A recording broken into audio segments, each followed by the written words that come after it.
Hello, dear student. I am librarian teacher Rita ma'am और आज हम न्यू स्टोरी सुनेंगे।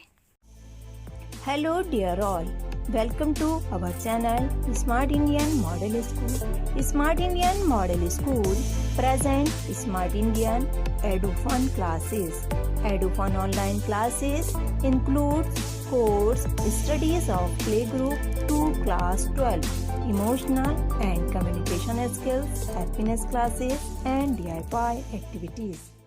आज की स्टोरी का नाम है टिड्डा और चींटी। बच्चों, एक बार की बात है, एक जंगल में एक टिड्डा रहा करता था और उन दिनों गर्मियों के दिन थे। आसमान में तेज सूरज चमक रहा था, बहुत गर्मी पड़ रही थी और वह टिड्डा गाना गा रहा था। चले जैसे हवाएं सनन सनन, उड़े जैसे परिंदे गगन गगन, जाए तितलियां जैसे चमन चमन, मैं भी घूमूं मगन मगन। हे हे हो हा, ला ला ला ला ला ला ला। अब बच्चों, थोड़ी देर बाद वहाँ पर एक चींटी आ रही थी। वह चींटी अपने लिए खाना इकट्ठा कर रही थी, इसीलिए वह जंगल में जाकर खाना इकट्ठा करके अपने घर में रख रही थी। उसको आता हुआ देखकर टिड्डा उससे कहता है, चींटी रानी तुम कहाँ जा रही हो? चलो गाना गाते हैं।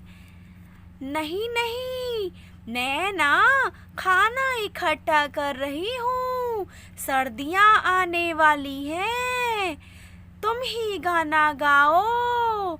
मैं नहीं गाऊंगी, पहले मैं खाना इकट्ठा करूँगी। हाँ। ओहो, तुम तो हमेशा काम में ही लगी रहती हो। इतना काम करना अच्छी बात नहीं है। मुझे देखो ना, मैं तो गाना गा रहा हूँ, मैं तो बहुत खुश हूँ। हम खाने को बाद में भी तो इकट्ठा कर सकती हैं। नहीं, पहले मैं खाना इकट्ठा करूँगी।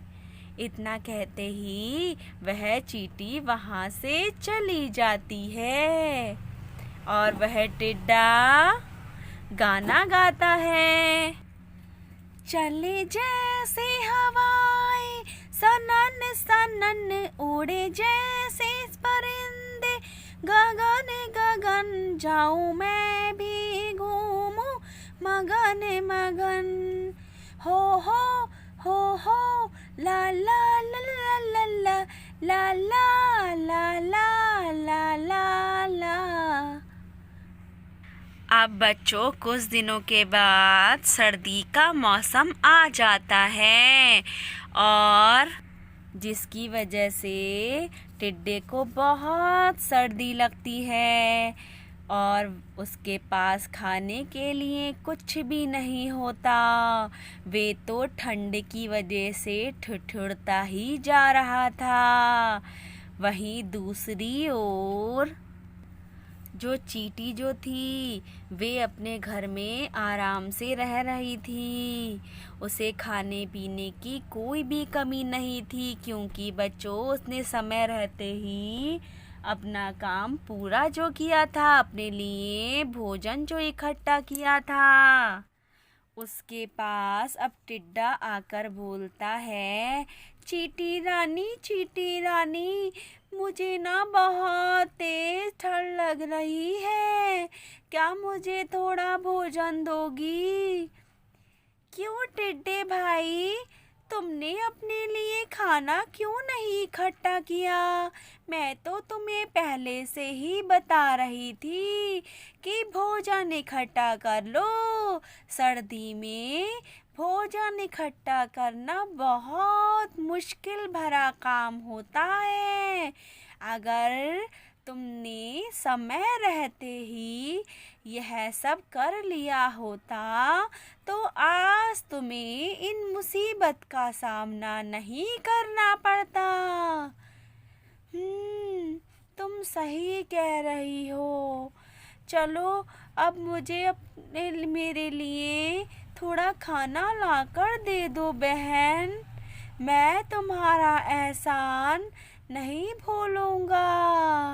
अब बच्चों, टिड्डे को अपनी गलती का एहसास हो जाता है, तो इसीलिए बच्चों कहा भी गया है, काल करे सो आज कर, आज करे सो अब, पल में प्रलय होएगी, बहुरी करोगे कब।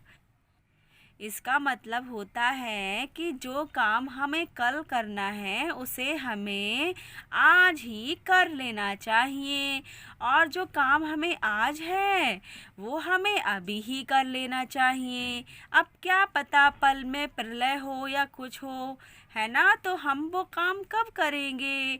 तो इसीलिए कहा गया है कि हमें अपना काम निश्चित ही समय पर कर लेना चाहिए। आई होप बच्चों कि आज की यह स्टोरी आपको अच्छी लगी होगी। अगर यह स्टोरी आपको अच्छी लगी हो तो इसे लाइक एंड शेयर करना ना भूलें। बाय बाय बच्चों।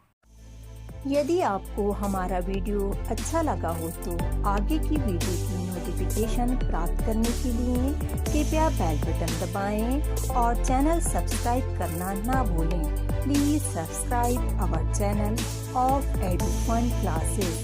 Thank you for watching.